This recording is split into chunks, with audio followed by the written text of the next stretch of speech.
This feet treading process is the most painstaking part of the traditional approach to making shea butter. It is also the riskiest, as a slight mistake can ruin the end product.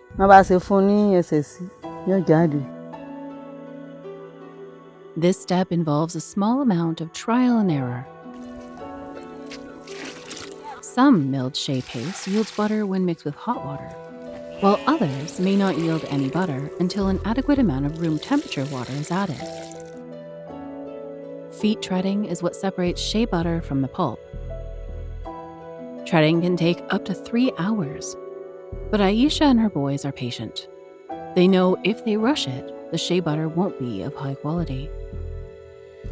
It takes several days, even weeks during the rainy season, for women in Nigeria to produce pure, creamy shea butter from the nuts of the shea tree. Shea butter is a luxurious natural ingredient that holds great significance in the African culture. It is known for its myriad of benefits for the skin, hair, and overall well-being. In some rural communities, it is even used to cook.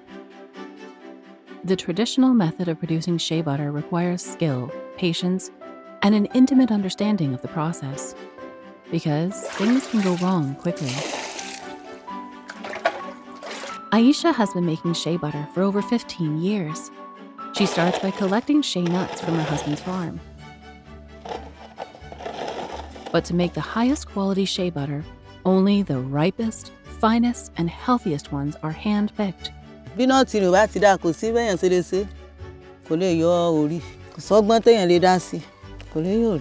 The nuts are first sun-dried to reduce the moisture content. They are then cracked open to get the rich golden kernels inside.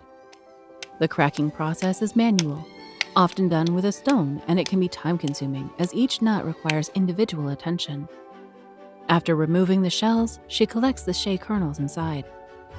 These kernels are then carefully washed to remove dirt. Cleanliness is crucial to ensure the purity of the final shea butter product. Next, the nuts are ground into a coarse paste. Some shea butter makers roast the paste to release the aromatic scent of shea, but Aisha skips the roasting process.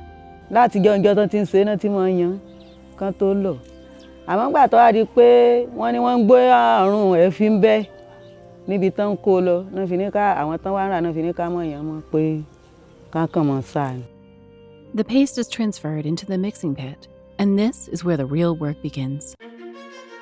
Under intense midday sun, Aisha's children vigorously tread the paste using their feet.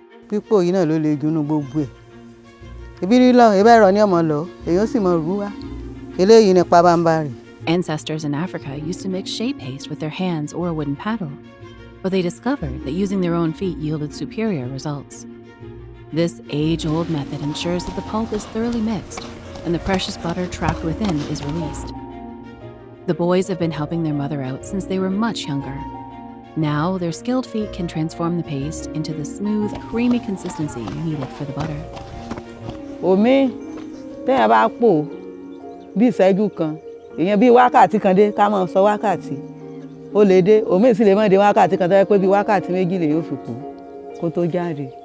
As they tread, their mother adds water to the paste.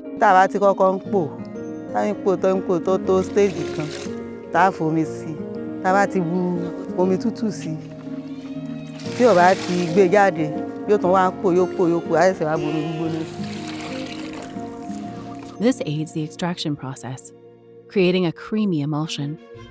They know it is properly treaded when shea butter floats to the surface after the addition of more water.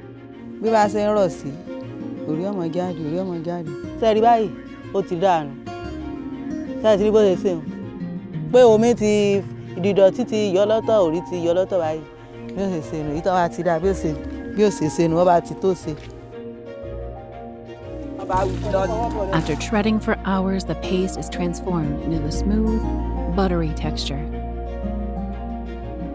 They scoop it out of the pit and transfer it into a large clay pot.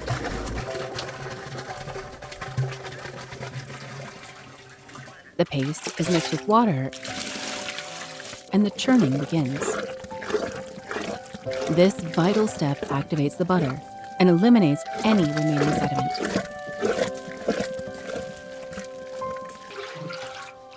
Churning with hands allows her to smooth out any imperfections in the paste. This stirring in water creates an emulsion of shea butter and water, and after it's received enough churning, the butter slowly separates and floats to the top. Omi ni a máa fi pè ní wọ́n fi jáde, ní wọ́n fi jáde, ní wọ́n fi jáde. Tó bá tó stage tó bá ti jáde tán, a ṣẹ̀ṣẹ̀ wá kó. Next, the paste is placed in a large pot and heated over a fire using firewood sourced from the shea tree. The heat gradually melts the paste. But extreme attention needs to be paid to the intensity, because too much heat can scorch the paste, or even make it awfully discolored. During the melting process, shea oil, which is lighter than the impurities present in the paste, rises to the surface, while impurities such as debris, dirt, and sediment sink to the bottom. The whole separation process is usually complete by the morning of the next day. Bàbá wa ṣe tán àárọ̀ látòrí bá. Omi gan lè lọ́jọ́ kẹta ká tó rè. Irú ọ̀la nísìnyí a bá jí o, ta wá ní jẹ́ irú rí yìí. O lè mọ́ ti jáde, á tún dé mọ́ bẹ́ẹ̀ padà ní. Ọjọ́ kẹta, a ṣẹ̀ṣẹ̀ wá, lòmí ò ṣẹ̀ṣẹ̀ jáde. Aisha skims the oil off the surface, careful to extract only the pure shea oil, leaving behind any remaining impurities. The collected oil solidifies as it cools, gaining its characteristic ivory color and rich, velvety texture. Shea butter, made using this traditional method, is often referred to as unrefined or raw shea butter. It retains its natural color and scent, and is rich in vitamins and minerals. Whether it's used to soothe dry skin or protect hair, shea butter remains a cherished natural product, appreciated worldwide for its nourishing qualities. Its versatility has made it a key ingredient in the beauty and cosmetic industry. While modern machinery could expedite the process, Aisha still relies on traditional methods. She says handcrafting shea butter ensures the preservation of its unique qualities. And it's also a way to carry on the essence of the African heritage. Shea butter is sometimes called women's gold because it provides employment and income to women in about 19 African countries. And the Adiwali family is no exception. They've been using shea butter to sustain their livelihoods for almost 2 decades. For Aisha, she says she will always engage her boys in the production process so they can keep the tradition alive and earn a decent living for themselves in the future.